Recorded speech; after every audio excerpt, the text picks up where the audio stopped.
Yo, Foxy, it's your birthday. Not for real, real, just for. This is Cree Summer, and Moana Nui will be right back.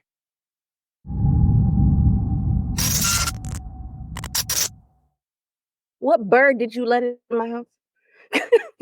Good evening, everybody. Random moth that is the size of a bird just flew past. Like, what is happening here? It is wonderful to see you. It is wonderful to be with you on this wonderful August, almost September evening. I am Shae, Shae. For some of you, Shae Rains for others, your resident mental health professional. And we are joined by the illustrious Jordane White. Hello.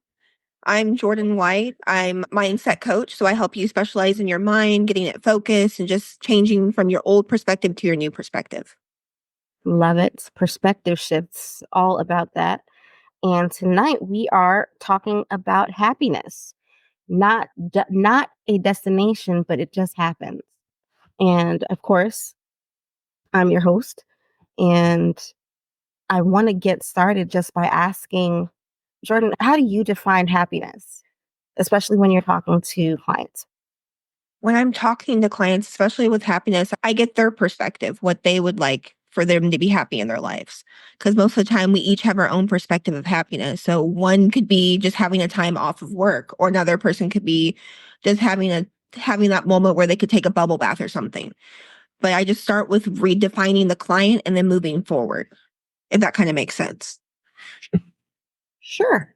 Definitely makes sense. And when we're talking about moving forward, coming back to the idea, there have been so many memes and those little infographics and all about what happy is and what happiness isn't.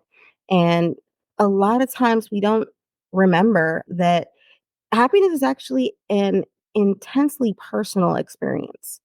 Yeah. There are so many times when you would want to say, "Oh, I'm happy," but then you have that interruption.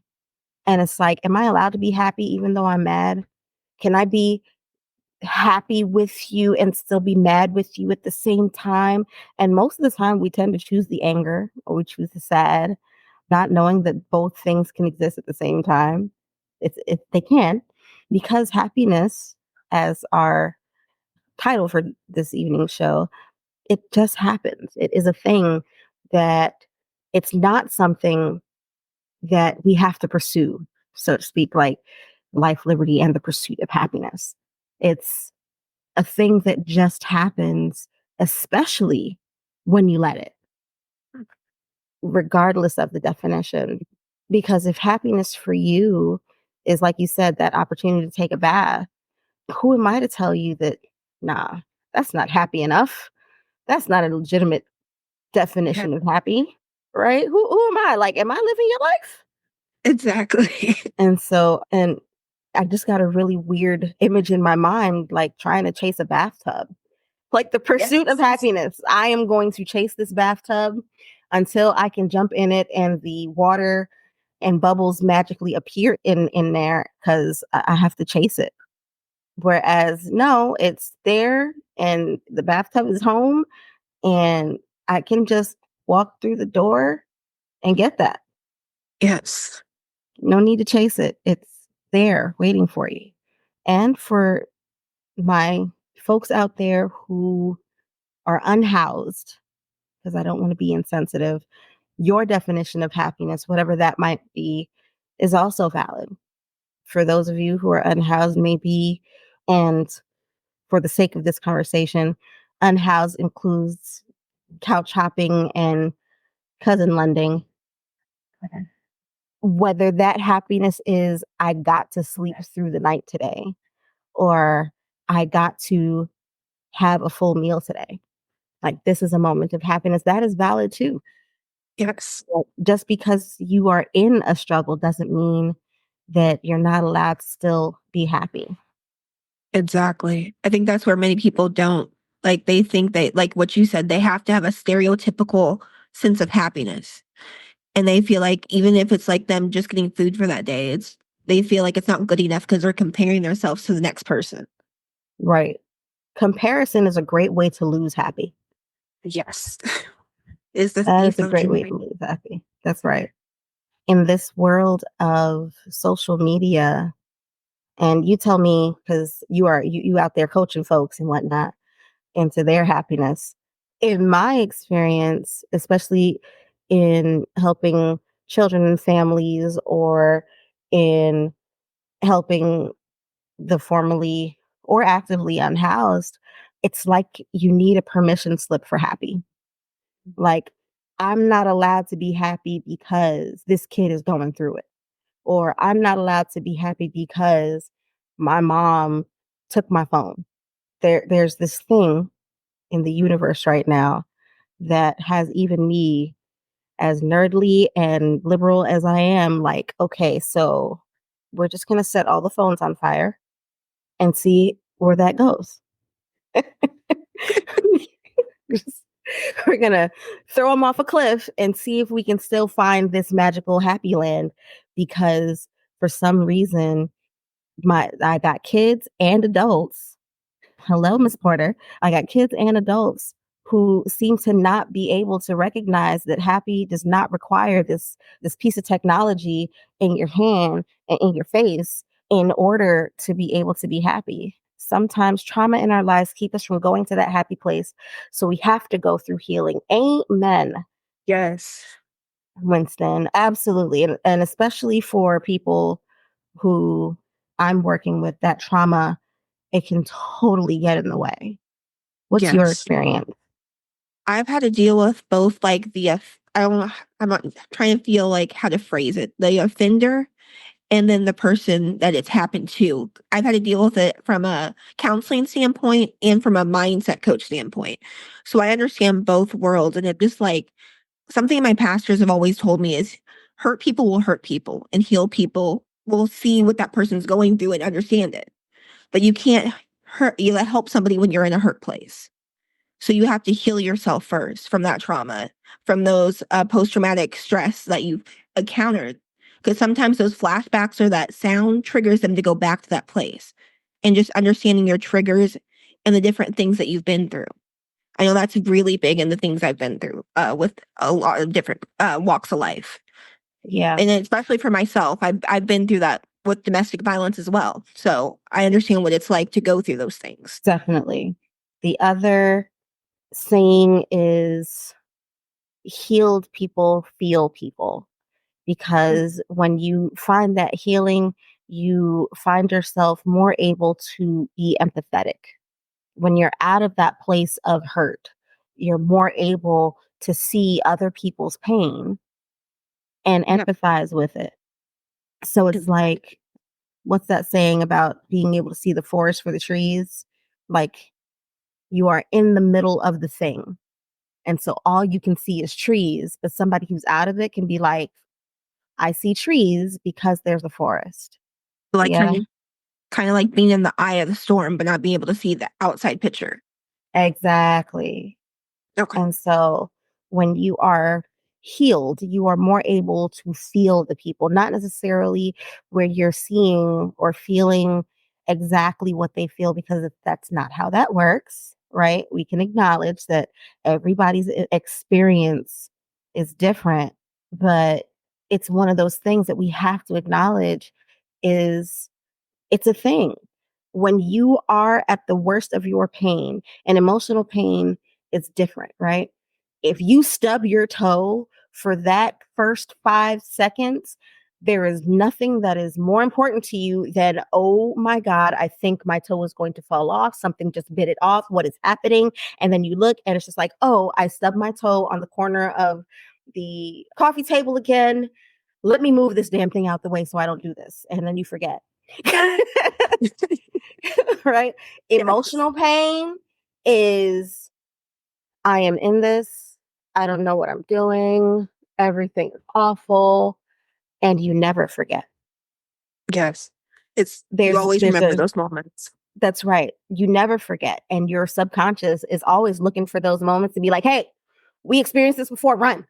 Or shut it Yeah. down, or put that person out of your life, put up the walls, put up the moat. Let's get the dragons in here because we do not want to go back to that place again. Right? You can forget to move the coffee table and hit your toe on that coffee table every day and forget the level of pain that you experience. But that emotional pain will stick with you forever. Ever. Yes. Forever. The only thing worse than stubbing your toe and the emotional pain is stepping on a Lego. Oh, yes. Yes, That that is true. That pain stays with you as well. But yeah. And so it's so important to be able to recognize that even though you've gone through that pain, right? We don't want to let avoiding the pain keep us from recognizing when happiness is actually happening. And that is the Yes. thing. Sorry, I had a thought and No. now I'm trying to word my thought more appropriately because it was full of more expletives than I expected my brain to do. So, talking about, we've done a show or two about trauma bonds, and we've talked about narcissistic personalities and dealing with gaslighting and things like that. And so, it is one of those things that has to be recognized in terms of a human experience of the things that can get in the way, progress, the bullshit of things. That there's, I can't come up with a nicer way to put it. Apparently I have a really large vocabulary of curse words. So in addition to regular old English. But yes, the bullshit of things that can get in the way, piles of it, mounds of it, bags of it, buckets of it, that get in the way of being able to recognize when happiness is happening. And when we take that saying of hurt people and we look at people with the narcissism or the gaslighters, like you said, the perpetrators of the hurt, right? Not to say that being hurt gives you a permission slip to hurt others. It's just a thing that happens, just like happiness. And the bullshit that they are wading through will keep them from being able to recognize their own happiness, but it makes it really easy to recognize someone else's. Yeah. And when hurt people are recognizing other people's happiness, they get in the way and they want to stop it and they want to gaslight you into believing that that's not real. If this is like a romantic relationship, they want you to believe that the only way you can experience happiness is through them, right? Like, it's one of those things that you want to be like, I'm sorry, so many curse words. So when the shit hits the fan, they are the fan from which the shit spreads. It just keeps going round and round. It just keeps going. And I'm so sorry to laugh because I'm laughing at myself because I'm on one right now. I'm trying really hard to not just be the foul mouth therapist today. But that's what it is. Yes. Exactly. It is similar to Misery Loves Company, says Jalethea. And what's really hard is, especially when you're being gaslit, you can't recognize, oh, this is just someone who's miserable trying to keep me in their space so that they can feel miserable but not alone. Yes. Right? When you're coaching people, how do you help them navigate the shit? I'm gonna just put it like that. We always go back to the root. So like, even though this is happening, what is you like pinpoint the emotion and where did it come from? You go back to that experience and it's like they have to, in a way, relive it, but they have to break down to get a breakthrough. Because if they don't get that broken down, you don't get through that breakthrough moment, through that triumphant moment, through that moment where you're like, oh my goodness, this happened. It's okay that this happened, but I'm not a victim anymore. Because they often want to still associate themselves as a victim in the place that they're at. Because they feel like this happened to me, I remain here, but you don't remain here. You go past that moment. And that's the thing. People have to go past that mindset of where they were because they're still traveling with that mindset when they got hurt or when they had that trauma because your mindset gets stuck there. And even though you got abused at 20, your mind's stuck at that 20-year-old place. Like, what just happened to me? Sorry, my nod is not a sound. No, you're good. I understand the counseling nod. It's the universal counseling nod. Yes, that part. like high key, that part. It's so much of where we need to go and how we need to grow through it. I never, okay, no, let's not use extreme language. I prefer to not use the term get over it. Not professionally, not personally, because that is not a thing. That is a thing. Once upon a time, they made me read a book called The Body Keeps the Score. I have that book over here. Okay. That's my book. Right. That's the thing. Like, that's like therapy and empathy 101, because there's no such thing as getting over trauma. There's no such thing as getting over that thing that happened to you that was not happiness.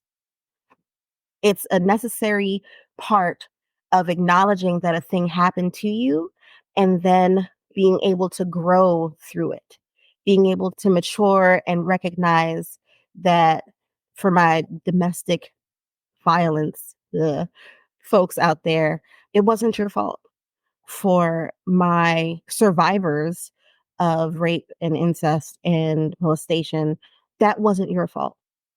And you will forever remember these things. And anybody who tells you to get over it, first of all, send them my way. Hands are rated E for everybody.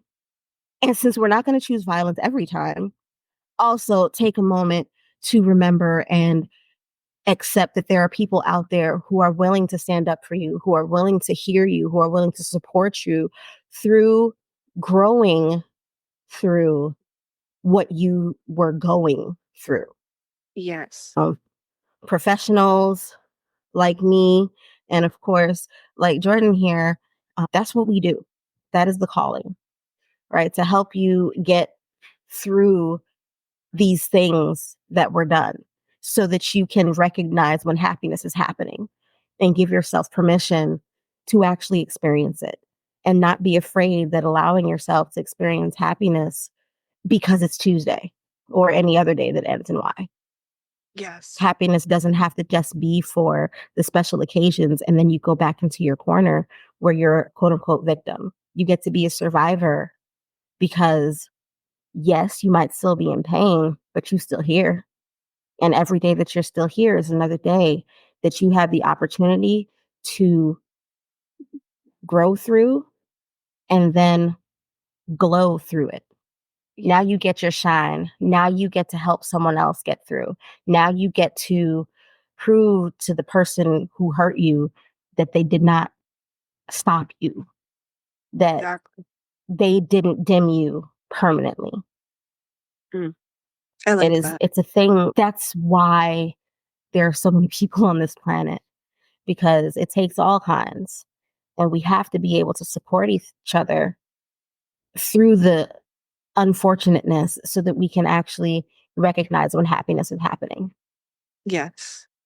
Althea says, when we realize it's okay to not be okay, then we can deal with it. Amen. Yes.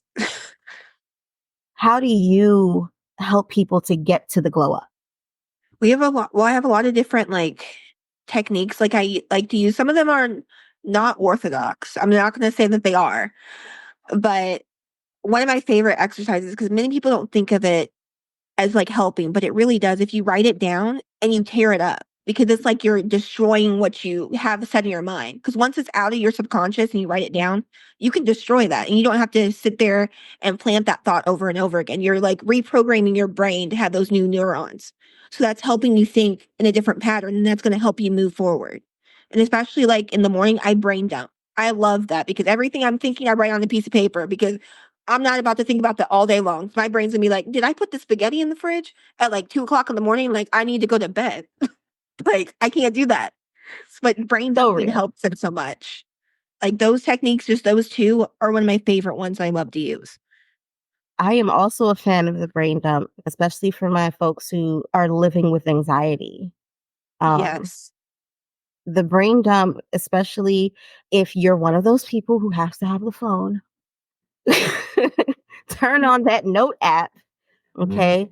If your anxiety is keeping you up at night or waking you up out of your sleep, and instead of scrolling through TikTok or whatever, giving your brain more fuel to work on, by the way. Exactly. put it all out there. Not necessarily out there into the interwebs, but at least write yourself a note. And however long that note has to be, you will find that once you get it out and away from, I call it the person on the forklift. Do we know? Anybody who doesn't know what a forklift is, Google is a thing. Have fun. I use the imagery of a person on the forklift living in your head. That's your subconscious. And what their job is to basically drive around organizing your mental boxes. Because every second, every millisecond, every moment of every day, you are experiencing life. And your subconscious is there sorting through the life that you're experiencing. And it's a bumpy ride up in there. So they're like this the whole time, driving up to boxes, picking up boxes with the forklift, moving them around, organizing things. And they're nervous and shaking and driving horribly. People with PTSD, trauma, and anxiety and depression, what happens with their little person on a forklift is they're constantly tripping over the same boxes. Yes. And then they have to get out of their forklift and go put the stuff back in the box, deal with the stuff that came out of the box, and then put it back where it's supposed to be. And then they try to get back in the forklift, and then something happens that knocks it over again. Yes. Okay. And so they have to do it all over again. That's what PTSD is. That's what trauma is. That's what anxiety is that you are constantly dealing with the same thing over and over. Yeah. Dear Self is another great tool. And so doing the brain dump or doing the writing exercises to get the stuff out of your head, or in this case, away from the little person in your head with the forklift so they can stop tripping over it. Exactly. And like you said, especially with like anxiety and having PTSD, like keeping a notebook of your emotions. Like if you're having a bad day, write it down. Like just write everything down that you ever wanted to say and just be like, even if you want to draw, like some people do, like have a sketchbook that they draw out their emotions. Just getting it out so it's not inside you brewing and brewing. So the next minute somebody makes you mad, you just pop. You need it out. Right. Or your person with the forklift completely runs over that box and now they have decimated the box so they can't put the stuff back in the box. And now they're just like, oh my God, what am I going to do? I don't know why I just did like that voice. I don't know where that came from. Whatever. We're going to work with it. And so Mrs. Doubtfire is now living in your head and trying to figure out what to do with your mental boxes. Yes. It's like, I also use the mental image of an internal castle, right? That's what I was talking about a few minutes ago. And I was just like, let the moat down, bring out the dragons, right? Because your mind is like a castle, right? And you've got all these rooms and all these spaces and windows and all that. But in order for anybody to be invited into your space, they got to get past the rabid pit bulls and the dragon and the moat with the sea monster in it and like the weird looking human eating pigs from Silence of the Lambs, like all of that. Like they got to get past all of that just to be able to knock on your door and be like, hey, I'm here for you. Yes. Right. Hey, you want to come out so we can go do some happiness stuff. Exactly. Because you're used to people gaslighting you and making you feel some type of way about your emotions because you tell them something, they use it against you. So you're like, I don't know if I can trust this person. You're automatically on that fight or flight mode. You're like, I don't know. We about to see if this works again. But you're categorizing them like the last person. Like that person's going to do this again. And we don't know that because we can't tell the future and we don't live in other people's heads. We only live in our own. And by the way, other people have their own castles and moats and dragons. And one of my clients once told me that they had a room full of bees. I'm like, wow, okay. If someone just so happens to accidentally come across this room, they will get stung to death by the killer bees in her mind. I get some really vivid clients sometimes. And I'm just like, okay, we don't want to kill the bees because that's not cool. But can we, I don't know, give them like one of those beekeeper things so that they could be happy bees or something? Like, let's work on building that. Because her thing was, she was saying that she has no problem with people walking in. They just have to be willing to deal with all the booby traps inside the castle, which I was like, wow, at least you know yourself, right? Yeah. And it's so important to be able to know yourself and to know where your hard stops are. That was weird. To know where your hard stops are, to know where your killer bees are, to know what room has the final destination thing where you're going to randomly die because you tripped over a seed. Like, like the different kinds of security that you have in your little safe space, because all of that was meant to protect that inner child who is holding on to that childlike happy for dear life. Hmm. Exactly.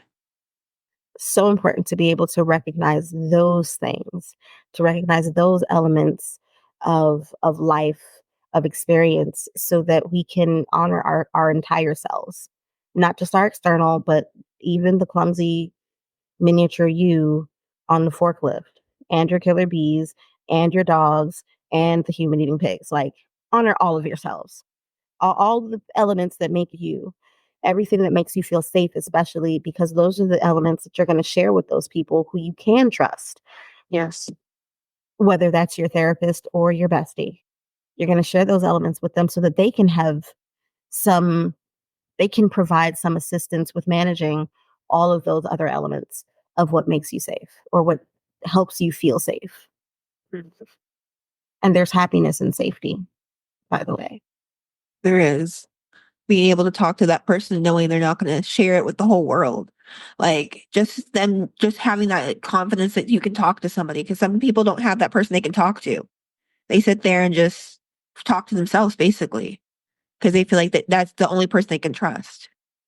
I know I've dealt with that a lot. People just feeling like I can't share that with anybody. No one's going to understand. No one's going to believe me. But it's like getting past, like you said, that trauma and getting over that hurdle. Because it's like a toddler with chocolate on their hands or running around touching everything. And you're just trying to be like, hold up. Like, please stop touching everything.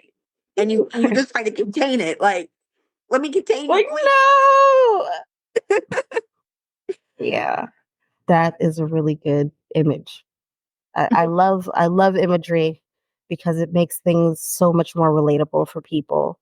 It does. What is, other than or in addition to the brain dump and journaling, what is another tool that you use maybe to help people acknowledge they're happy?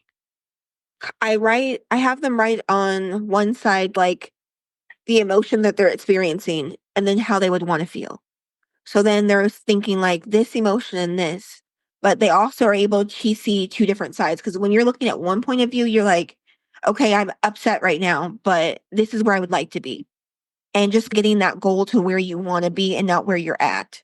Because they're thinking so much in their experience and like now. And I want them to move past that. I want them to write down their goals. What would they like in life? Just even doing an exercise, like do an activity you've always wanted to do. Like, I believe one person was like, I want to go back to being a child. And I was like, okay, what's something that made you happy? They're like blowing bubbles. I said, then go get a thing of bubbles from Dollar Tree, blow some bubbles. Go out there to the park, blow the biggest amount of bubbles. You'll have tons of kids running around, you popping the bubbles, and you're all happy. You're going to see that joy. But just doing the things that make you happy. Like, even if it's something really simple, like I always have them do that simple thing. Even if you feel like it seems really ridiculous, if you want to take off your shoes and jump in a puddle, go jump in a puddle. Like, it's your feet and you like that feeling, do it. Like, there's nothing that's too small. I always tell them, don't dull their shine because somebody else can't see it. Like, there's no use for that anymore because you're bigger than what you ever think you are. Because you're not this little small person. You're this mighty, like a mighty warrior, and you're getting ready to go to battle. And you're about to battle all these different thoughts, but you're going to win because you always will win.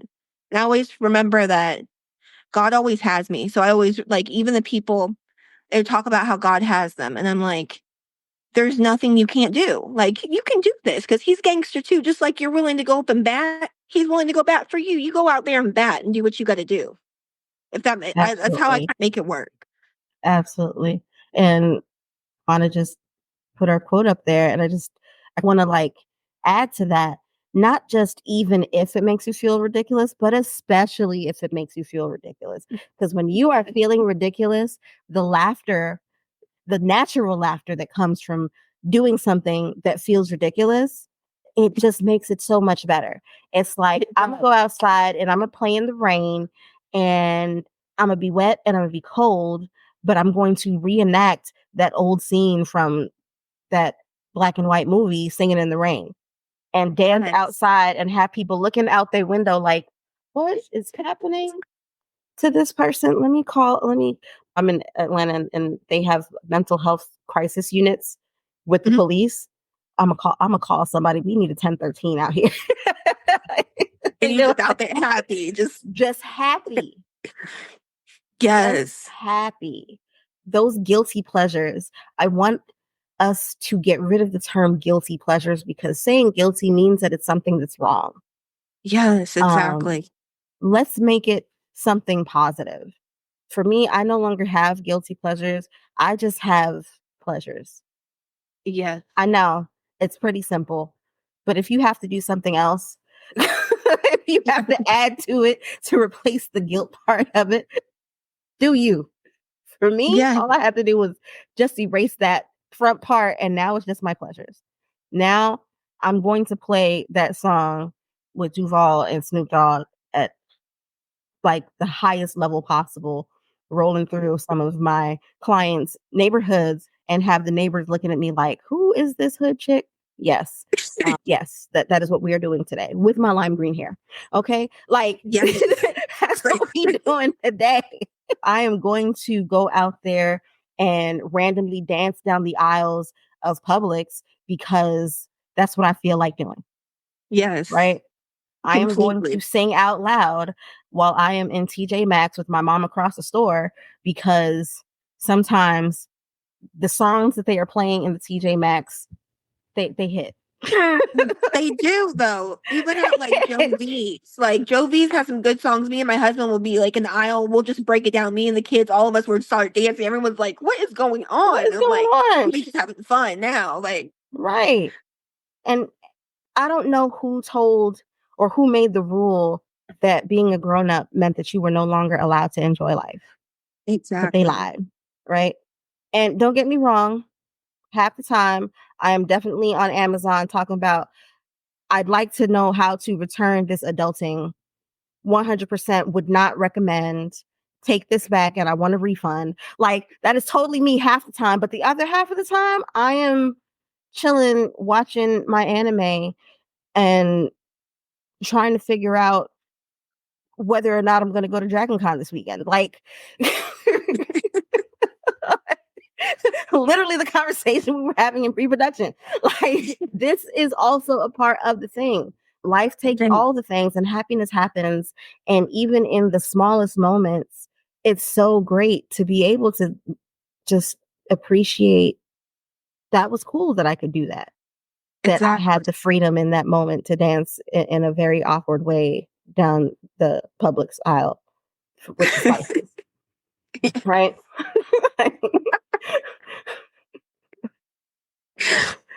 Why do we have to be bored and miserable just because we're adults? Yes, exactly. You're allowed to have fun.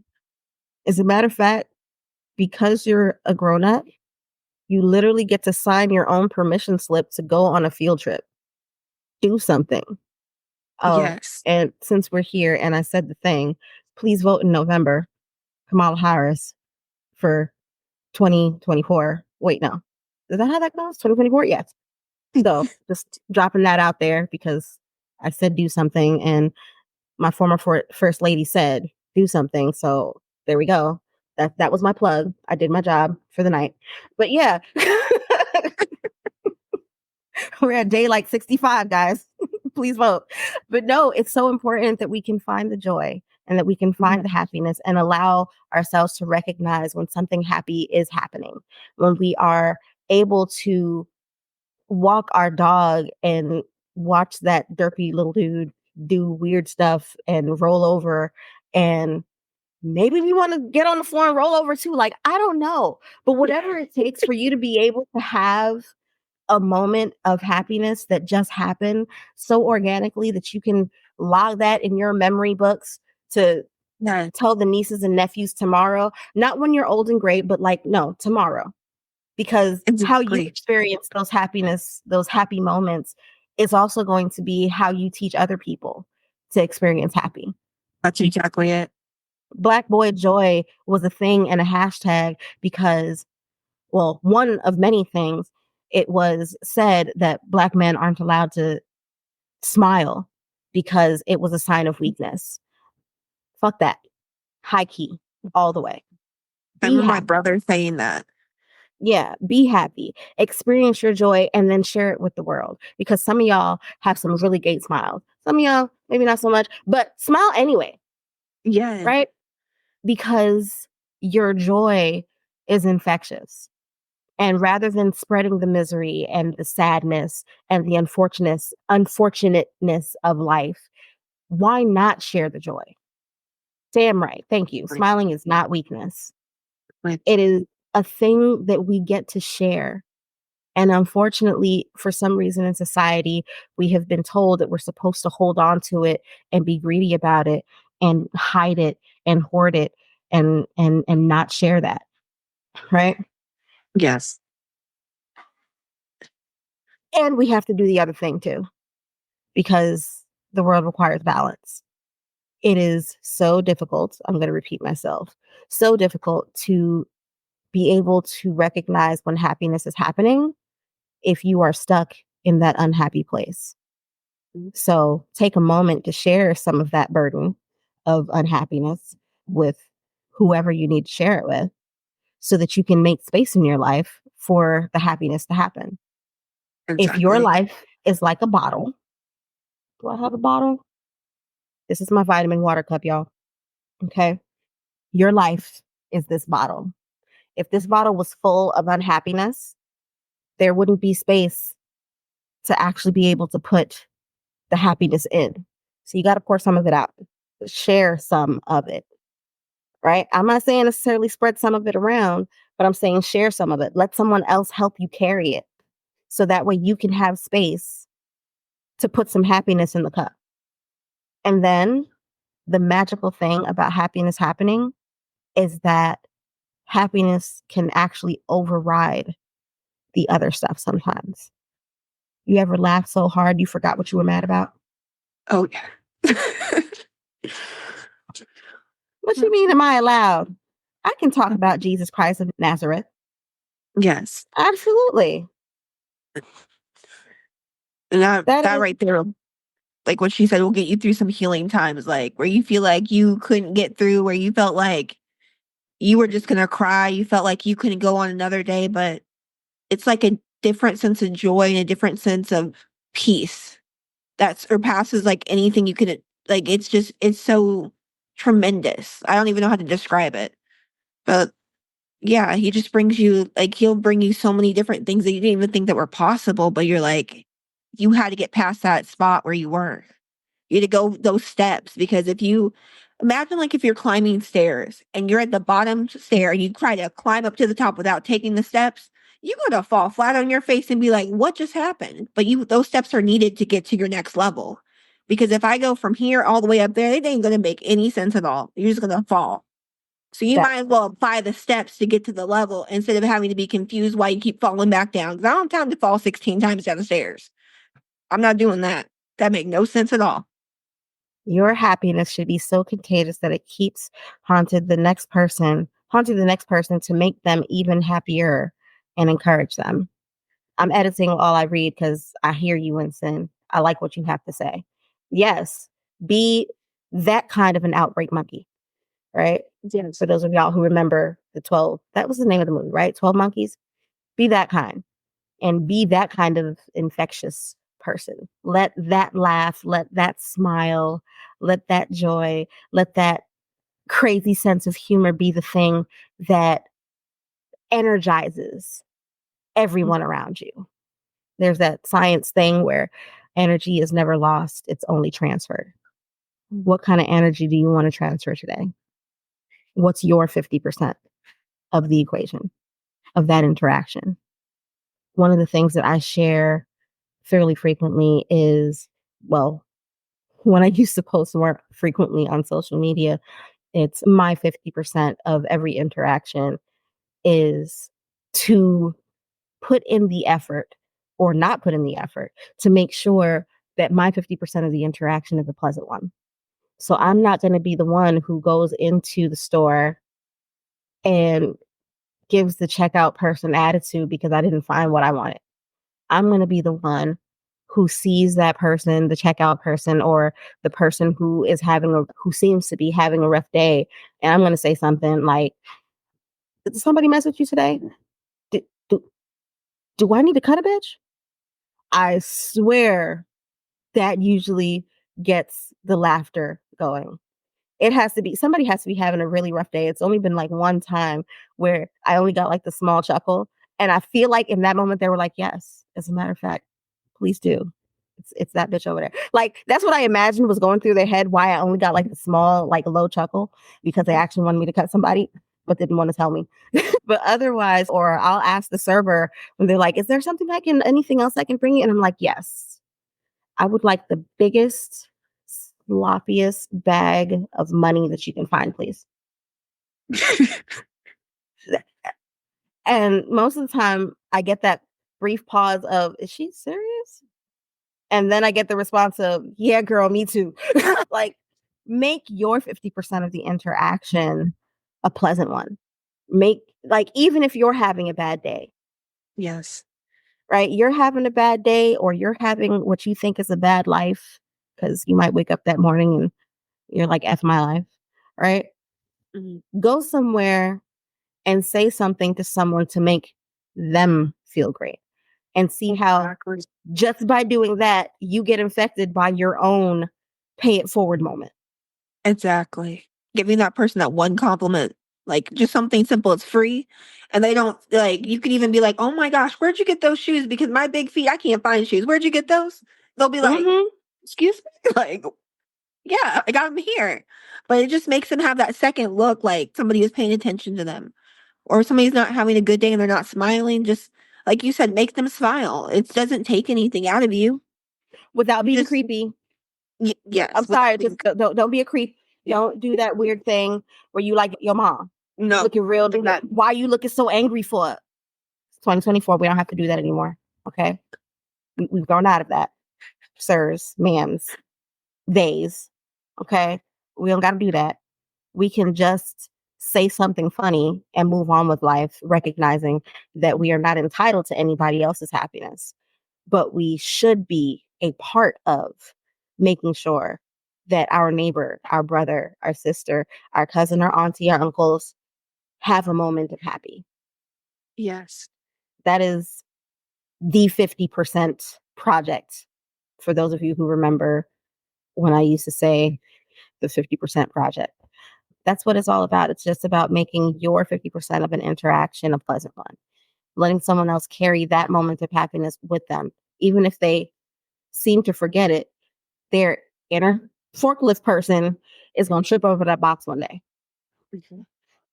And people always remember that kindness that was given. They're going to be like, this person showed me kindness, so I need to, like, it just keeps going like a chain, like you said. Like, they just go on to the next person. Now that person is telling the next person, like, something that they needed that day. And it's just a whole contagious chain of, like, just happiness.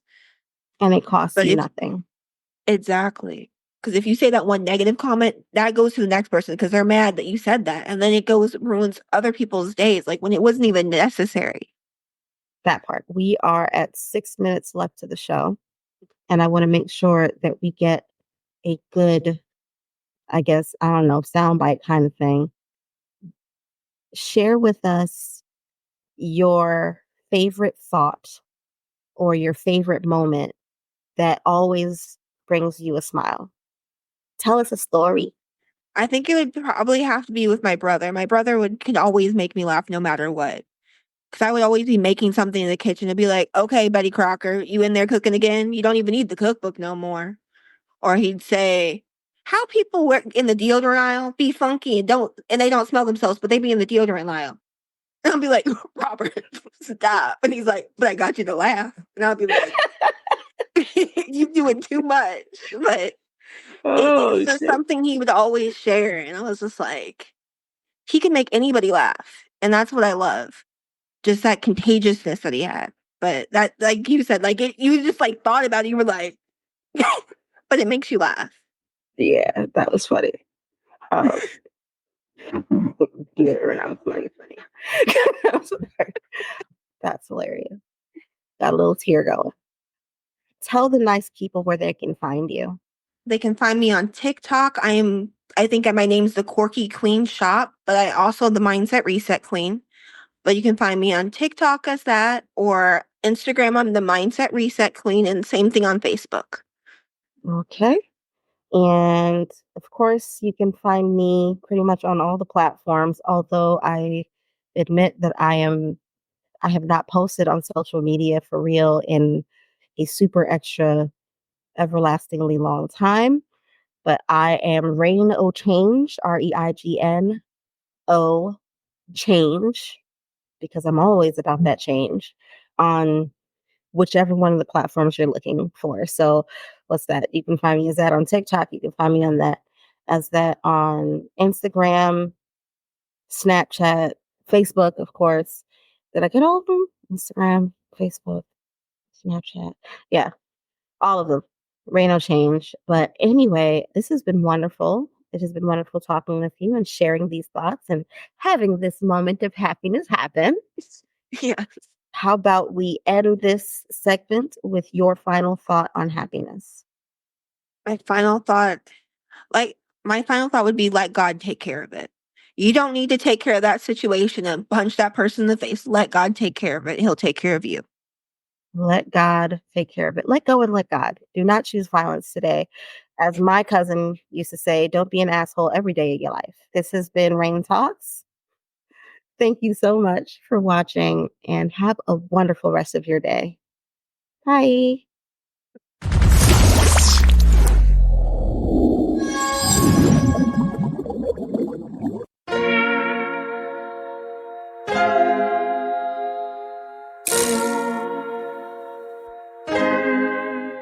So many stories left to tell, even if we have to ourselves. Can keep history on the shelf. If we won't tell it, we will. If this the land of the free, it was a freedom then. When they annexed Hawaii and called it Cedar Lands, without any type of payment and no signing off. Called themselves the Republic in 1894. 1.2 million acres overtaken from the native Hawaiians. When they resisted, the West retaliated in violence and erasure. The Hawaiian language is banned as part of colonialism's plan to expand, yeah.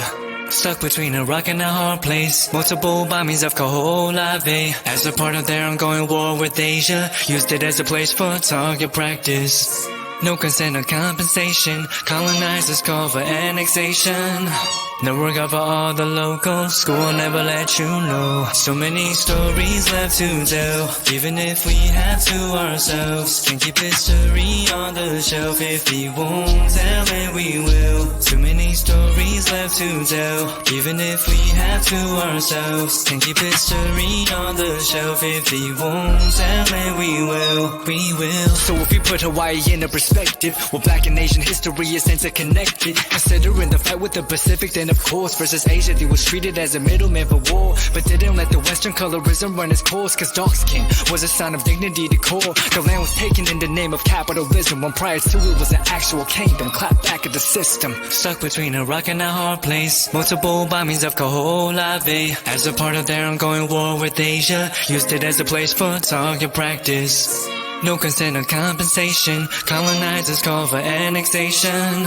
No regard for all the locals. School will never let you know. So many stories left to tell, even if we have to ourselves. Can keep history on the shelf. If we won't tell it, we will. Too many stories left to tell, even if we have to ourselves. Can keep history on the shelf. If we won't tell it, we will. So many stories left to tell, even if we have to ourselves. Can keep history on the shelf. If we won't tell it, we will. Too many stories left to tell, even if we have to ourselves. Can keep history on the shelf. If we won't tell it, we